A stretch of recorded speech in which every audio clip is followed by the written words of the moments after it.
Lebanon के Beirut में हमले में 20 लोग मारे गए। 24 नवंबर को बेरूत पर हमला, 20 मृत, 66 घायल। वार्ता में लेबनान ने इजरायली सेना की पूर्ण वापसी मांगी। इजरायल को सभी लेबनानी कैदी छोड़ने चाहिए, पर उसने इनकार किया। इजरायल चाहता है हिजबुल्लाह निरस्त हो, उत्तर पर हमले न करे। युद्ध विराम वार्ता में दोनों पक्ष अविश्वासी, ये केवल विराम है, युद्ध जारी रखेंगे। कुछ एजेंसियों की रिपोर्ट के अनुसार महीनों के संघर्ष के बाद हजारों इजरायली सैनिकों ने मदद मांगी है। वे युद्ध के मानसिक प्रभाव से निपटने के लिए सहायता चाहते हैं। हाल में 6 इजरायली सैनिकों ने आत्महत्या की, युद्ध सहन नहीं कर पाए। ये केवल ज्ञात आत्महत्याएं हैं, कई और अज्ञात हैं। फिर भी इजरायल युद्ध नहीं छोड़ेगा, नेतन्याहू सरकार के लिए महत्वपूर्ण है। नेतन्याहू इजरायली राजनीति के अनुभवी, कठोर नीतियों के लिए जाने जाते हैं। नेतन्याहू के लिए युद्ध सुरक्षा और राजनीतिक पूंजी का साधन है। उन्होंने एक मजबूत नेता की छवि बनाई, घरेलू राजनीति में प्रभाव बढ़ाया। लगातार राजनीतिक विरोधियों का सामना करते हुए, विशेषकर कानूनी मामलों और भ्रष्टाचार के आरोपों के बीच, सैन्य कार्रवाई एक प्रभावी रणनीति बन गई है, जनता का ध्यान आंतरिक मुद्दों से बाहरी खतरों की ओर मोड़ने के लिए। इससे देश में राजनीतिक दबाव कम होगा, शासन की जड़ें मजबूत होंगी। ये निश्चित है आगामी चुनावों में लाभदायक होगा। अपनी पार्टी और खुद के लिए व्यापक समर्थन जुटाएगा, घरेलू राजनीति में अपनी केंद्रीय स्थिति मजबूत करेगा।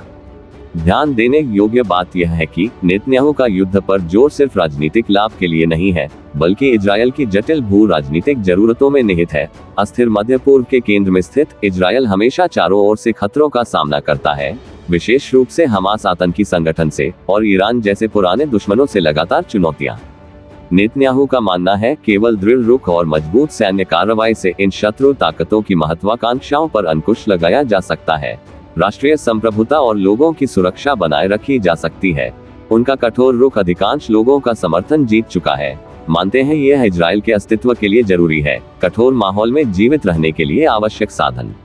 रणनीतिक दृष्टिकोण से नेतन्याहू की सैन्य कार्रवाइयों ने पड़ोसी देशों को हिलाया और कुछ अरब देशों के साथ सहयोग को बढ़ावा दिया, विशेष रूप से गुप्त स्तर पर।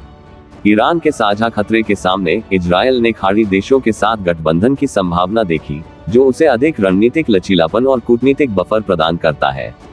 इसके साथ ही नेतन्याहू की कठोर नीति ने प्रमुख सहयोगियों का समर्थन जीता, विशेषकर अमेरिका का खुला समर्थन और ठोस मदद। सैन्य कार्रवाइयों पर अंतर्राष्ट्रीय आलोचना कम हुई, अंतर्राष्ट्रीय मंच पर देश की छवि और स्थिति बनी रही।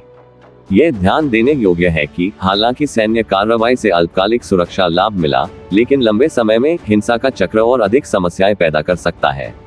अंतर्राष्ट्रीय समुदाय की मानवीय चिंताएं और निर्दोष नागरिकों के प्रति सहानुभूति धीरे धीरे इजरायल के प्रति नकारात्मक मूल्यांकन में बदल रही है, जो अंतर्राष्ट्रीय कानून में उसकी वैधता को कमजोर कर रही है।